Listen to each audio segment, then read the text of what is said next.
Hi everyone, welcome to Eyes Closed with Pagan. Nice to have you guys. Thank you for welcome having to London. us.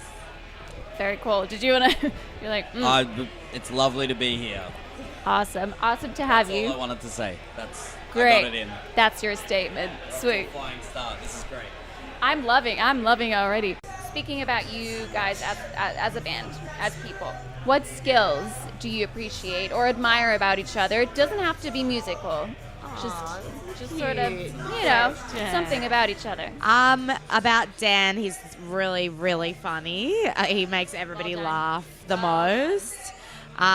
Xavier is just really kind and patient and just a very sensitive, lovely person. Matt is just incredibly gifted but incredibly humble at what he does.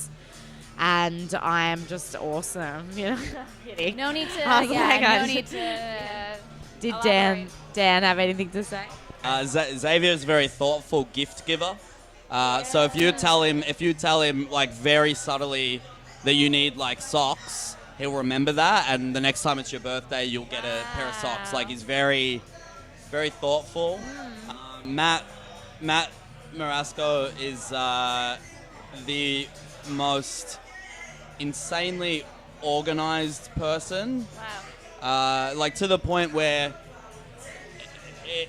it's almost frustrating how good he is at it. Like, but I couldn't do it. I don't think any of us could like kind of keep things together the way that he does. Nikki is Just dope. Nikki's great. No, Nikki's just the most insane performer. Like, when we started the band, it was kind of like me, Matt, and Xavier were kind of responsible for the very initial stages of the band, and like I knew from like day one that Nikki had to be. We played in another band before Pagan together. I knew she was like the only person for it. Just the most like insane, intense performer. Great voice, great lyricist. Not funny, but we can't all. Ticked almost Can't all all the have that boxes. skill. Yeah. Almost.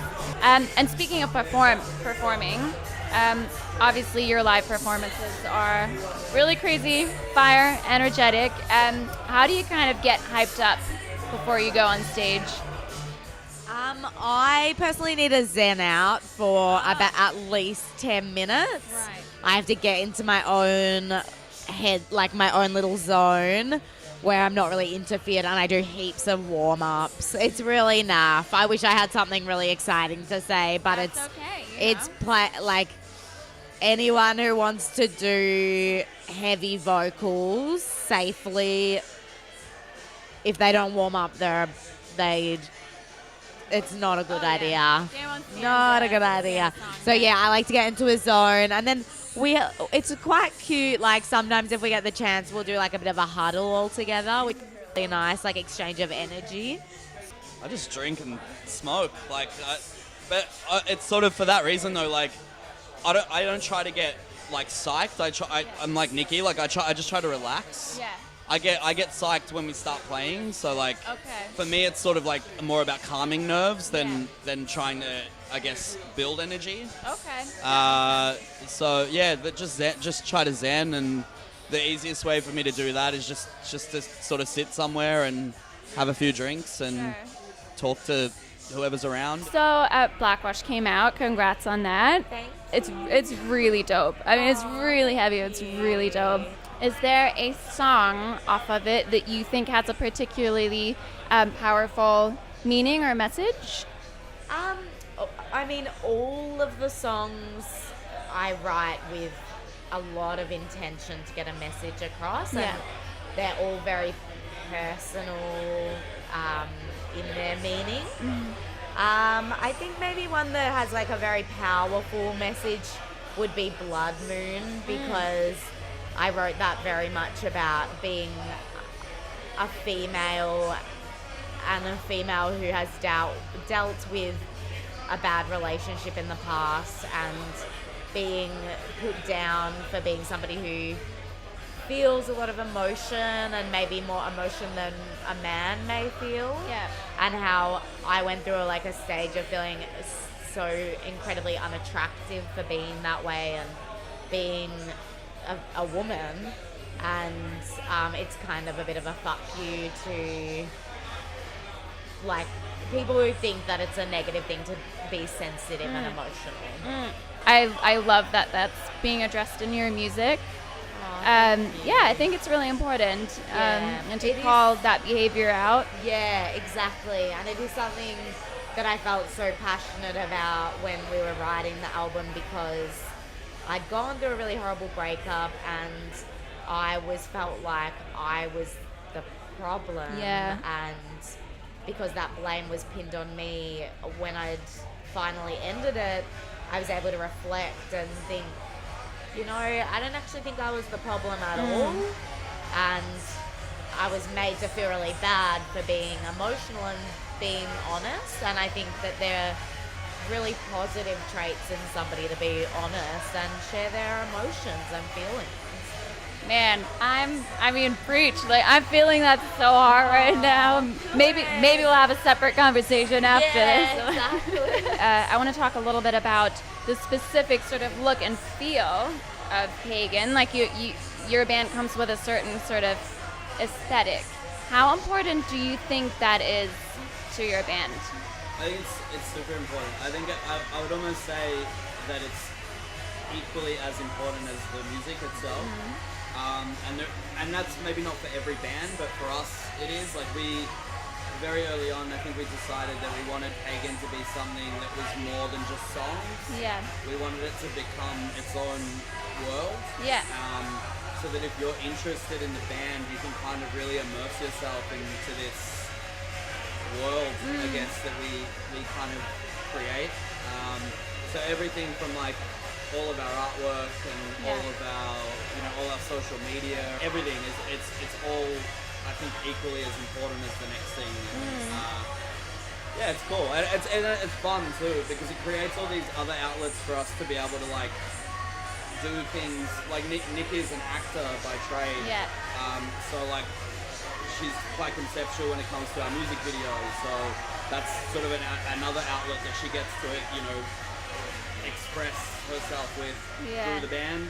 I'm a writer outside of the band, so all the social media and all the trash talk. Yeah, I knew it. How did you know?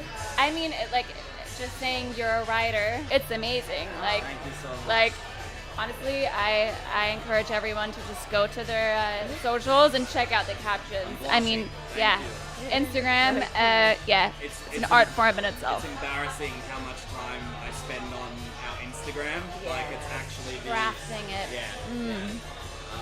But it's actually not me. It's the church. It's the. Of course. Yeah. It's actually not. It's someone higher up in the. Yeah. A representative for them. Do the whole shtick.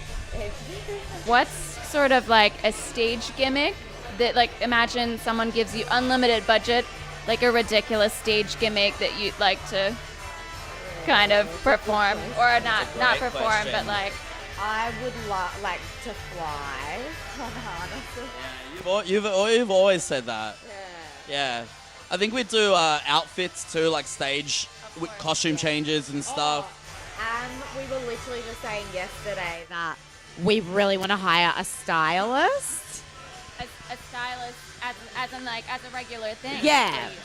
I don't know if that really answers the question. It's a bit on a tangent, but if we had unlimited budget, that would spread it out. Definitely be something we would do as well.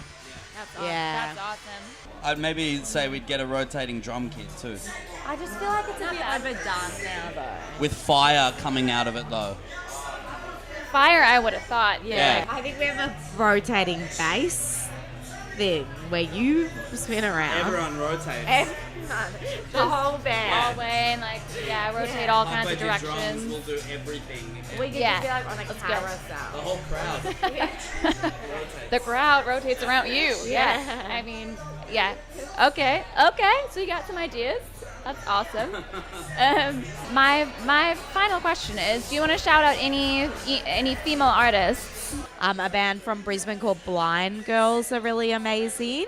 I think they're touring Japan right now. Put out a record, so it's superb. High Tension.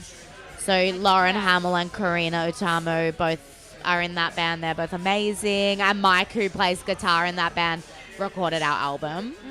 And then Outright, Kaziel, another singer of that band, is a real female rights activist who's just an amazing feminist who does so much for the community and women in the scene. I really love a band called Lost Talk from Melbourne. We played a show with them earlier in the year. Okay.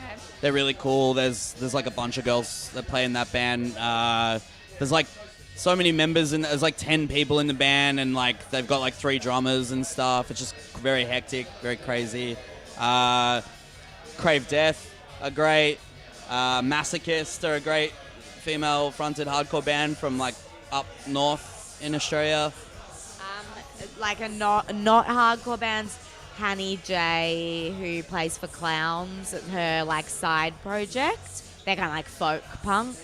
But Hanny is amazingly gifted. Yeah. Okay. Yeah. I mean, that's quite a list. Yeah. All right. We Gave me a lot to look into. About women in music. Oh yeah. So. Oh yeah. But yeah, have an amazing time in London and in Europe. Thank you so much. Thanks for having us. No worries. Yeah.